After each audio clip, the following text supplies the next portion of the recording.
Hello everyone, आज की class में ट्रिग्नोमेट्री पार्ट थर्ड का डिस्कशन होगा। इससे पहले हमने दो वीडियोस जो लॉन्च की है, उसमें वीडियो फर्स्ट और जो वीडियो सेकेंड थी। फर्स्ट वीडियो में हमने ट्रिग्नोमेट्री का बेसिक सीखा था, जिसमें हमने ये रिलेट किया था कि साइड्स का राइट एंगल ट्रायंगल में रिलेशन कैसे होता है।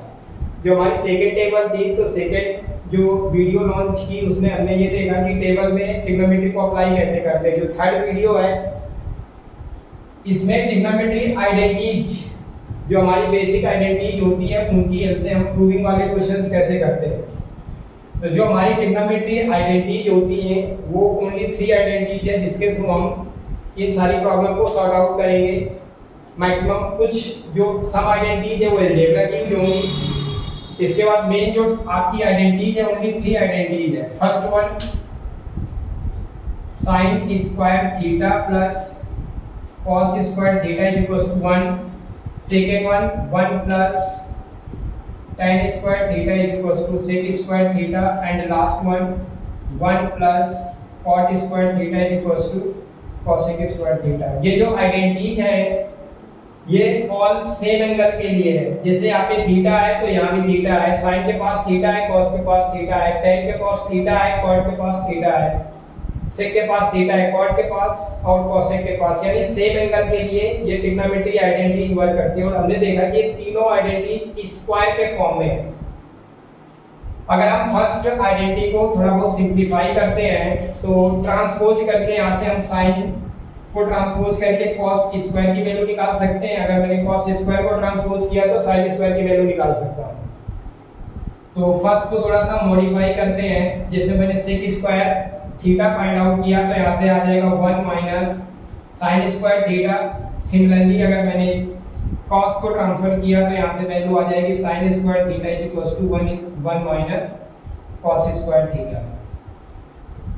ठीक ऐसे ही हम सेकेंड और थर्ड को ट्रांसपोज करके यहाँ से एक रिजल्ट निकालने की कोशिश करेंगे। sec square theta minus tan square theta is equal to 1। And last one, ये हमारी फर्स्ट थी, ये सेकंड है और ये थर्ड है। लास्ट वन को अगर मॉडिफाई करते हैं, तो यहाँ से हम cot को राइट साइड भेज देंगे, तो cosec square theta minus cot square theta is equal to 1। हम इन तीनों आइडेंटिटीज पे देख रहे हैं। लास्ट में जो सेकंड लास्ट है, इसमें एक अच्छा सा कंसेप्ट यूज हो रहा है, a square minus b square का। सेम यहाँ पे लग रहा है। अगर हम इसको अलजेब्रा के बिहाफ से फैक्टराइज करते हैं, तो सिंपली यहाँ से ब्रेक होता है a minus B into A plus B. कई बार हमें ऐसे इसको ब्रेक करना होता है, तो इसका मीनिंग हो जाता है a minus B into A plus B. अगर इसको शॉर्ट में शो करना है, तो इन दोनों को अगर इस वे में है तो मल्टीप्लाई करके ये आइडेंटिटी बन जाएगी। तो ये हमारी बेसिक आइडेंटिटीज है, जिनको हम ट्रिग्नोमेट्री में यूज करेंगे। और इससे जो पहले की आइडेंटिटीज थी, जो मैंने लास्ट टाइम पढ़ाया था आपको लास्ट वीडियो में, कि tan theta is equal to sin theta by cos theta and cot theta is equal to cos theta by sin theta. एंड इसके अलावा जो हमने अपोजिट वाले रिलेशन पढ़े थे, फर्स्ट वीडियो में मैंने बताया था कि आपको sin 1 अपॉन cosec होता है and cos theta 1 by sec होता है and tan theta 1 by cot होता है। तो ये सारी हमने आइडेंटिटीज इस आज की क्लास में डिस्कस करेंगे कि इनको यूज करके प्रूविंग वाले क्वेश्चन कैसे सॉर्ट आउट करते हैं। तो हमारे जो कोर्स में है, तो प्रॉब्लम आती है प्रूविंग के क्वेश्चंस की। तो इन्हीं आइडेंटिटीज को देखो यूज करके कुछ क्वेश्चंस मैं कराता हूँ। तो मेरे पास क्वेश्चंस हैं। तो इससे पहले की वीडियो में जो हमें प्रॉब्लम आए, अगर किसी को किसी भी क्वेश्चंस में कोई डाउट हो, तो आप कमेंट बॉक्स में क्वेश्चंस इनपुट करेंगे, तो मैं कमेंट सारे देखने के बाद आपको सारे सॉल्यूशंस के इंडिविजुअल वीडियो शो करूंगा, जिसमें आपको सिर्फ आपके डाउट सेशन की होंगे क्वेश्चंस। फॉर एग्जांपल मेरे पास क्वेश्चन दिया है 1 minus cos square theta cosec square theta is equal to 1। अब ये मेरा क्वेश्चन है, ये LHS है और ये RHS है। तो LHS में दिया हुआ है 1 minus cos square theta into cosec square theta is equal to 1 लाना है। तो देखो 1 से ट्रिग्नोमेट्री बनाना, तो काफी टफ पार्ट है, लेकिन हम इसको LHS से RHS में आसानी से कन्वर्ट कर सकते हैं। तो LHS नोट डाउन करेंगे 1 minus cos square theta into cosec square theta. अब अभी मैंने डिस्कस किया था कि आपको 1 लाना है। 1 लाने का मीनिंग है कि ये जो ट्रिग्नोमेट्री रेशियोज यूज हुए इनको किसी भी तरह से सिंपलीफाई करके कटिंग करनी है। कटिंग करके ही 1 आ सकता है। तो मैंने अभी आपको नोट कराया कि 1 माइनस कॉस स्क्वायर थीटा आपका होता है साइन स्क्वायर थीटा। इससे अभी मैंने पहले नोट डाउन किया है। इससे पहले वाली क्लास में बताया था कि cos sin का रेसिप्रोकल होता है। तो जब cosec sin का रेसिप्रोकल होता है तो ये cosec है, तो इसको लिखा जाएगा 1 माइनस sin। स्क्वायर लगा है तो स्क्वायर यूज करेंगे। अब देखो ये मल्टीप्लाई और डिवाइड में सिंपल कट गया, कटिंग हो गई, तो आपका फाइनली आंसर 1 आ गया। यही आपका आंसर है RHS। तो देखो अगर हमें आइडेंटिटीज रिमेंबर है या फिर आइडेंटिटी जो मैंने बेसिक बताई थी 3 उनको रिमेंबर करने के बाद ये मैंने ट्रांसपोज करके निकाला था कि sin स्क्वायर थीटा की वैल्यू निकालनी थी, तो मैंने cos स्क्वायर को राइट साइड भेजा था तो 1 के साथ चला गया था। तो मैंने यहाँ पे यूज कर दिया और सिंपलीफाई करके मेरा आंसर फाइनली आ गया 1। ऐसे और भी प्रॉब्लम्स हैं जिन पे आप आसानी से इस आइडेंटिटी को ट्रिक को लगा सकते हैं। इसके बाद मैं थोड़ी सी अप्रोच भी बताऊंगा कि जैसे आइडेंटिटी ना लग रही हो इसके बाद भी हमें क्वेश्चंस कुछ प्रॉब्लम कर रहा है तो कैसे सॉल्व करेंगे, तो उसकी एक अप्रोच भी है। जैसे नेक्स्ट वन क्वेश्चन दिया है sin square theta plus 1/1 plus tan square theta is equal to 1। Same problem, आपको 1 लाना है, इसमें भी 1 लाना है। क्वेश्चंस दिख गया मुझे कि sin square theta plus 1/1 plus tan square theta है। तो इसका ये जो पार्ट है लेफ्ट साइड का इसको बोलते हैं LHS। अब प्रूविंग के बाद का जो पार्ट होता है डेरिवेटिव RHS। तो हमें LHS से RHS लेके आना है। तो जो मेरा LHS वाला पार्ट है मैं इसको नोट डाउन करूंगा sin square theta upon 1 plus tan square theta. अभी हमने सेट आइडेंटिटी पढ़ा था कि 1 plus tan square theta is equal to sec square theta होता है। तो यहां से हो गया sin square theta 1 plus tan होता है आपका sec स्क्वायर थीटा।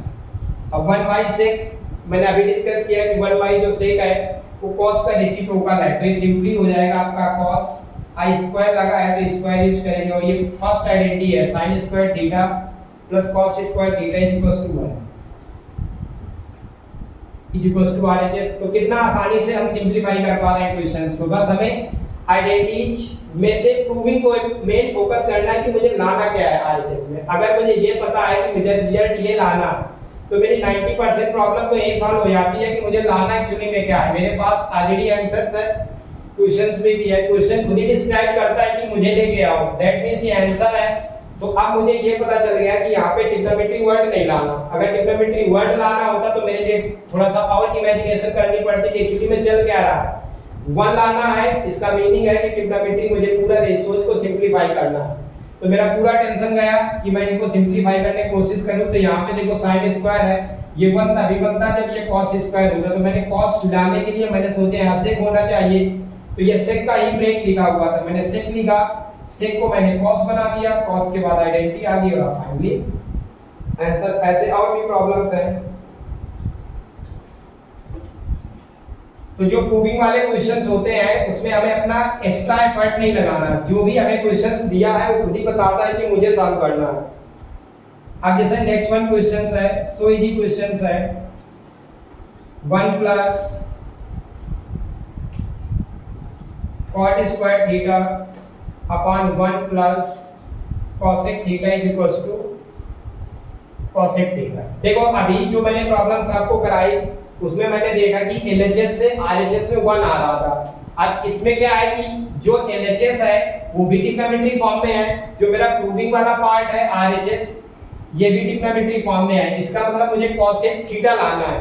तो अब मेरा पूरा टेंशन हो गया कि मुझे ट्रिग्नोमेट्री फॉर्म में लाना है, वो भी cosec बनाना है। cosec वो भी स्क्वायर नहीं लगा तो सिंपली cosec दो वे से आ सकता है, या तो ये डायरेक्टली cosec बनेगा या सिंपलीफाई होके 1 sin बनेगा। तो क्योंकि 1 sin जो है वो भी मैं रेसिप्रोकल करता हूं तो cosec होता है। आई रिमेंबर पहले वाली क्लास में डिस्कस किया था, मैंने अभी भी नोट डाउन किया था। तो अब देखो क्वेश्चंस ये है, अब इसका हम LHS पार्ट नोट करेंगे 1 plus cot square theta upon 1 plus cosec theta. अब ये लिखा है कॉट स्क्वायर। कॉट स्क्वायर अभी हमने सीखा था कि स्टैंडर्ड जो आइडेंटिटी होती है 1 plus cot square theta is equal to cosec square theta. अभी मैंने नोट कराया था जैसे मैंने लेक्चर स्टार्ट किया है। अब मुझे कॉट स्क्वायर की वैल्यू चाहिए, तो कॉट स्क्वायर की वैल्यू के लिए जो यहाँ पे 1 पॉजिटिव साइड पे है इसको मैं राइट साइड भेजूंगा तो ये माइनस में चला जाएगा, तो एलएचएस में बचेगा कॉट स्क्वायर थीटा और आरएचएस में आ जाएगा कोसेक स्क्वायर थीटा लेस 1। अब ये कॉट स्क्वायर की वैल्यू यहाँ पे अप्लाई कर दूंगा, तो 1 plus cosec square theta minus 1 upon 1 plus cosec theta. अभी इसके पहले मैंने, अब देखो यहाँ से क्वेश्चंस बहुत आसान हो गया। अभी मैंने आपको डिस्कस किया था कि यहाँ पे एक अलजेब्रा की आइडेंटिटी मोस्टली यूज होती है a square minus b square. इसका डायरेक्टली ब्रेक होता है एक ब्रैकेट में a माइनस b और एक ब्रैकेट में a प्लस b। अब मेरे पास जो क्वेश्चंस दिया है यहाँ पे कोसेक में स्क्वायर लगा है, 1 में स्क्वायर नहीं है, तो 1 में स्क्वायर का मीनिंग 1 होता है। 1 में स्क्वायर में अपने आप लगा सकते हैं, कोई प्रॉब्लम नहीं क्योंकि उसका मीनिंग सेम है। स्ट्रक्चर मैंने बदल दिया है। नीचे 1 प्लस कोसेक लिखा है, इसका मतलब यहाँ के स्क्वायर की आइडेंटिटीज से अगर इस आइडेंटिटी को मैं ब्रेक करूंगा तो इसके दो फैक्टर पॉसिबल है, एक a माइनस b का और एक a प्लस b का। तो a प्लस b मुझे दिख रहा है कि कटेगा, a माइनस b वाला बचेगा।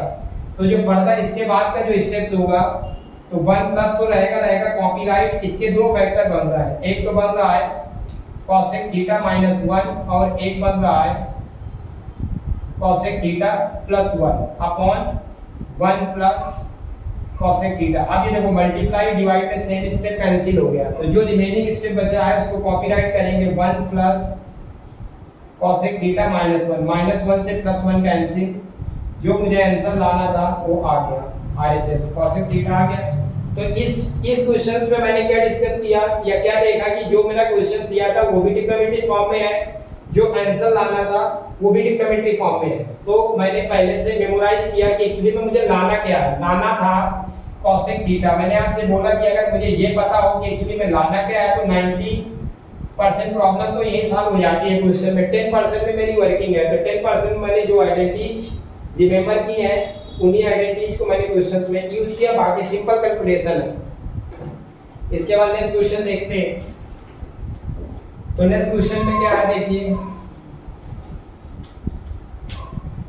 तो ये सारे क्वेश्चंस का कांसेप्ट सेम है, बस डिफरेंट क्वेश्चंस में जो आइडेंटिटीज का कन्वर्जन है बस वही स्टेप चेंज हो रहा है, बाकी कुछ भी नहीं है क्वेश्चंस में। अब एक क्वेश्चंस गिवन है, suppose 1 upon 1 plus tan square theta plus 1 upon 1 plus cot square theta. इसमें भी लाना है आपको 1, तो इसमें क्या 1 लाना है, तो 1 लाने के लिए सिंपल हुई, हमें ये दोनों स्टेप यानी ट्रिग्नोमेट्री हटाने हैं। हटाने का मतलब ये है कि हमारा जो क्वेश्चंस दिया है उसका जो फ्रेम होगा, ये जो फ्रेमिंग होगी एलएचएस की, उसमें ट्रिग्नोमेट्री रेशियो यहाँ पे tan है और यहाँ पे cot है, इन्हीं को रिड्यूस करना है। अगर ये रिड्यूस हो जाएंगे तो हमारी प्रॉब्लम सॉल्व हो जाएगी। तो मैंने अभी आपको ये दोनों स्टैंडर्ड है, सेकंड नंबर की है और ये थर्ड नंबर की है, क्योंकि हमने फर्स्ट नंबर में जो डिस्कस की आइडेंटिटी वो थी sin square theta plus cos square theta is equal to 1, और जो सेकंड नंबर में डिस्कस की है वो है 1 प्लस tan स्क्वायर थीटा। तो इसकी जगह हम डायरेक्टली लिख देंगे ये स्टैंडर्ड आइडेंटिटी है 1 plus tan square theta is equal to sec square theta plus 1 upon 1 plus cot square, ये थर्ड वन है जिसका मीनिंग होता है cosec स्क्वायर थीटा। अब ये आपका कंप्लीटली रेसिप्रोकल है, ये भी कंप्लीटली रेसिप्रोकल है। 1 अपॉन sec cos होता है, स्क्वायर पे cos लग जाएगा, दैट मींस इसको लिखेंगे cos square theta 1 by cosec, मैंने आपको बताया sin होता है स्क्वायर लगा स्क्वायर, और ये स्टैंडर्ड आइडेंटिटी है first sin square theta plus cos square theta that means 1। तो आसानी से आरएचएस आ गया। इसके बाद और भी प्रॉब्लम्स हैं। तो इस चैप्टर में जो इस बार सीबीएसई ने लॉन्च किया है कि एमसीक्यू का पैटर्न आएगा, तो उसमें हमारे कोर्स में अगर हम अपने कोर्स से रिलेटेड बात करते हैं तो उसमें सिर्फ दो ही आइडेंटिटी यूज हो रही है, एक तो सिंपली यूज हो रही है sin square theta plus cos square theta is equal to 1, and जो सेकंड यूज हो रही है 1 plus tan square theta is equals to sec square theta, and third one 1 plus cot square theta is equals to cosec square theta। इन्हीं तीन identities से related questions हैं। तो जो पेपर का पैटर्न है, इस बार सीबीएसई ने जो अपना पेपर का पैटर्न किया है, तो जो फर्स्ट हाफ पेपर किया है उसमें ओनली उसने एमसीक्यू बनाए। तो ये एमसीक्यू के क्वेश्चंस होंगे, तो इसी टॉपिक से रिलेटेड आएंगे। ये भी टॉपिक फर्स्ट टर्म का ही है, तो इस टॉपिक में से जो क्वेश्चंस आएंगे तो सिंपली हमें क्वेश्चंस गिवन होगा और उसके लिए हमारे पास 4 ऑप्शन गिवन होंगे। उन ऑप्शन में से नंबर को चूज करना है कि कौन सा आंसर हमारा वेरीफाइड है। तो हमारे पास जो क्वेश्चंस होंगे उसका आंसर भी मेरे सामने ही होगा। तो 99.99% हमारी प्रॉब्लम सॉल्व हो गई कि क्वेश्चंस भी मेरे पास है, आंसर्स भी मेरे पास है, बस उसको एनी हाउ सेट करना है। उसके लिए सेट करने के लिए तीनों आइडेंटिटी दी हुई है। इन्हीं आइडेंटिटीज की हेल्प से मैंने कुछ क्वेश्चंस के आपको कैलकुलेशंस होगी कि सिंपली कैसे इनको सॉल्व करते हैं। तो जो एमसीक्यू के क्वेश्चंस आएंगे इन्हीं तीन आइडेंटिटीज पे बिलोंग करेंगे और उसमें से ऑप्शन मेरे पास सारे होंगे। उन ऑप्शन में से जो हमारा राइट आंसर होगा उसी को हम सिंपली टिक मार देंगे। तो प्रूविंग के क्वेश्चंस आसान है, इसमें और भी क्वेश्चंस मैं करा देता हूं। प्लीज जो आपके डाउट्स हो, चाहे किसी भी बुक का हो, आने से ग्रोवाल हो, एनसीईआरटी हो, उसको कमेंट पे आप इनपुट करिएगा। उसका सलूशन मैं आपको कमेंट में पास करूंगा या तो फिर उसकी अलग से सेपरेट वीडियो बनाएंगे और उस वीडियो में डिस्कस करेंगे। इससे रिलेटेड हो या कंप्लीट जो मैंने ट्रिग्नोमेट्री बताई है उससे रिलेटेड प्रॉब्लम हो, क्योंकि मैंने ये थर्ड वीडियो है, इससे लास्ट 2 वीडियो में भी अगर कोई प्रॉब्लम आए किसी क्वेश्चंस में आप तो उसको इनपुट करेंगे कमेंट में। अब ये क्वेश्चंस है मेरे पास, तो इस क्वेश्चंस में देखो क्वेश्चंस 1 2 3 स्टेप का है और राइट में लाना है 1। तो 1 लाना है लास्ट में, इसका मतलब मुझे ट्रिग्नोमेट्री रेशियो हटाना है। तो इसी पैटर्न पे ही हमारे क्वेश्चंस आएंगे। तो अब जैसे ये सेक दिया है, अब यहाँ पे जब मुझे कोई आइडेंटिटी सेट नहीं लग रही, स्क्वायर्स कहीं लग नहीं रहा, आइडेंटिटी कहीं लग नहीं रही, तो फिर इसका एक सिंपल सा कांसेप्ट बताता हूँ कि पूरे क्वेश्चंस को, सारे क्वेश्चंस को, जब ऐसे क्वेश्चंस आए और आपको इसमें कोई आइडेंटिटी समझ ना आए कि आइडेंटिटी में लग क्या रहा है। एक्चुअली में पहले क्या था, मेरे पास स्क्वायर के टर्म में आते थे तो मैं स्क्वायर को आइडेंटिफाई कर पाता था। अब मेरे पास स्क्वायर के टर्म में क्वेश्चंस है नहीं। देखो यहाँ सिंपल सेक है, सिंपल टाइन है, सिंपल साइन है, सिंपल कोई आइडेंटिटी नहीं लग रहा है। तो इसकी एक सबसे मेन जो प्रॉब्लम है, तो यहाँ प्रॉब्लम आती है स्टूडेंट को कि अब कैसे सॉर्ट आउट करें। तो इस प्रॉब्लम को सॉल्व करने के लिए एक कंसेप्ट है, इस कंसेप्ट को अगर फॉलो करोगे तो ट्रस्ट मी, आप कितना भी बड़ा क्वेश्चन हो, कैसा भी हो, कितना भी डिफिकल्ट हो, आपको आंसर आना ही पड़ेगा। उस क्वेश्चन की मजबूरी है। तो ये जो मेरे पास क्वेश्चंस है, यहाँ पे सेक है, साइन है, सेक है, फिर टैन है। यहाँ पे हम ट्राई करेंगे इस पूरे क्वेश्चंस को ओनली 2 स्टेप में ब्रेक करना है, साइन एंड कॉस। आपका मेन टारगेट है कि इस क्वेश्चन को किसमें चेंज करना है, साइन और कॉस। साइन और कॉस के लिए कहीं ना कहीं पे लिंक दिए होते हैं, जैसे सेक कॉस में चेंज होगा, सेक कॉस में चेंज होगा, टैन साइन और कॉस में कन्वर्ट होगा। साइन और कॉस में चेंज होने के बाद आपको ऑटोमेटिकली इसमें आइडेंटिटी लगने लगेगी। जब कुछ भी समझ ना आए तो फिर ये सबसे बेस्ट कंसेप्ट है कि आप पूरे क्वेश्चन को साइन और कॉस में कन्वर्ट करें। स्टूडेंट को प्रॉब्लम होती है जब क्वेश्चन में आइडेंटिटी फिट नहीं होती, तो उसको ये समझ नहीं आता मैं करूं क्या। अब मुझे ये तो दिख रहा है कि ये स्टेप सारे मल्टीप्लाई में है, मल्टीप्लाई में दिख गए। इसके बाद मैंने देखा कि कहीं भी स्क्वायर नहीं लगा, तो मेरी समझ में आया कि यहाँ पे कहीं स्क्वायर्स नहीं, आइडेंटिटी नहीं लगेगा। तो फिर उसका 99.99% अगर स्टूडेंट मेरे कंसेप्ट को यूज करता है तो कोई भी ऐसा क्वेश्चन नहीं आप जिसमें फंसे, आसानी से सॉल्व आउट होंगे। तो उसके लिए आपको एक ही कंसेप्ट याद रखना है कि जब कुछ भी समझ ना आए, कुछ भी, तो आपको साइन और कॉस में कन्वर्ट करना है। इसके बाद ऑटोमेटिक आइडेंटिटी बनेगा। देखो लुक क्या है, यहाँ पे हम चेंज करेंगे सेक। सारे बच्चे जानते हैं कि रेसिप्रोकल में कॉस होता है, क्योंकि मुझे इसको कॉस या साइन बनाना है, तो मुझे ये कॉस ही बन सकता है, साइन तो बन नहीं सकता। ये ऑलरेडी साइन में, इसको छेड़ेंगे नहीं। फिर जो हमारा लास्ट स्टेप है ये है कॉस, सेक। तो सेक मैंने अभी चेंज किया, कॉस सेम, इसको कॉपी मार दो। प्लस टैन है, टैन को मैंने प्रीवियस क्लास में बताया है कि ये sine theta by cos theta होता है। अब देखो यहाँ पे कोई प्रॉब्लम नहीं है, यहाँ भी कोई प्रॉब्लम नहीं। यहाँ पे 2 फ्रैक्शंस है और दोनों फ्रैक्शंस एडिशन में है, दोनों फ्रैक्शन में से डिनोमिनेटर सेम है। अगर डिनोमिनेटर सेम है तो फिर डिनोमिनेटर को मुझे क्या करना है, 1 टाइम कॉपी करना है। अब ऊपर सिंपल ऐड हो जाएंगे 1 प्लस साइन थीटा, बाकी स्टेप जैसे भी हैं कॉपी राइट कर लो। नीचे हो गया आपका कॉस थीटा। अब देखो नीचे फ्रैक्शन है, फर्स्ट फ्रैक्शन है, सेकंड फ्रैक्शन, और दोनों फ्रैक्शन किस में है, मल्टीप्लाई में।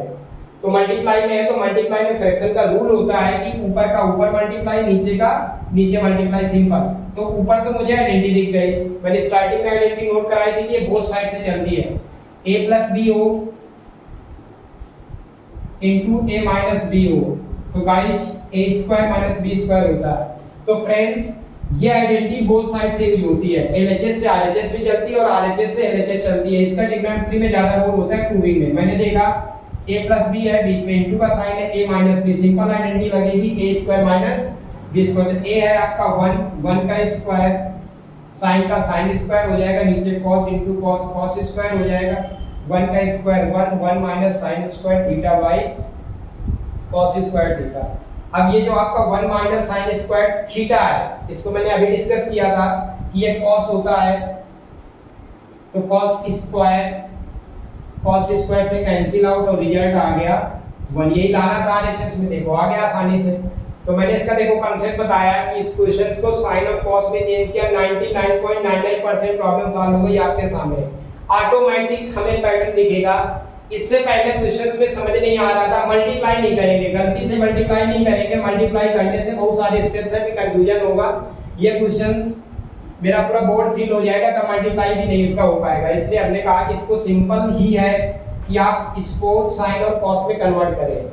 गाइस इससे भी टफ क्वेश्चंस, ये तो बहुत ही आसान क्वेश्चंस है, आप कितना भी बड़ा क्वेश्चन कमेंट करेंगे मेरे पास तो मैं एक ही पैटर्न से सॉल्व करके दिखाऊंगा आपको साइन और कॉस में कैसे चेंज होते हैं। आप बुक के क्वेश्चंस करें, बुक का सॉल्यूशन फॉलो मत करें। सॉल्यूशन उसका अपना होता है, वो अपने कांसेप्ट को कहीं यूज कर लेता है, आपको सिंपलीफाई नहीं होगा कि कैसे हो रहा है, फिर वही हमें प्रॉब्लम आती है। आपको जो गाइस मैं गाइडलाइन दे रहा हूं कि इस क्वेश्चंस को करने का, प्रूविंग के सारे क्वेश्चंस करने का एक ही पैटर्न है कि जब आपको कोई आइडेंटिटी ना दिखे, कोई कांसेप्ट समझ ना आए, कुछ भी समझ ना आए, तो आपको इतना तो समझ आएगा कि सर ने बोला कि साइन और कॉस में बदलो, तो पूरे क्वेश्चंस को साइन और कॉस में ही कन्वर्ट करो। बाकी आपको चीजें जैसे एक स्टेप बदलोगे ऑटोमेटिक फ्रैक्शन बनेगा, फ्रैक्शन से समझ आएगा कि मुझे फ्रैक्शन सॉल्व करना है, फ्रैक्शन सॉल्व करने के बाद ऑटोमेटिक स्क्वायर्स का पैटर्न बदलने लगे और कटना स्टार्ट हो जाएगा। मैंने यहाँ से पहले से टारगेट बनाया था कि मुझे 1 लाना है, तो 1 लाने का मतलब था कि मुझे इसका RHS पूरा हटाना था, जैसे मेरा LHS पूरा हटाना था, ट्रिग्नोमेट्री रेशियो हटाने थे। ट्रिग्नोमेट्री रेशियो हटाने के बाद मुझे आइडिया लग गया कि मुझे करना क्या था।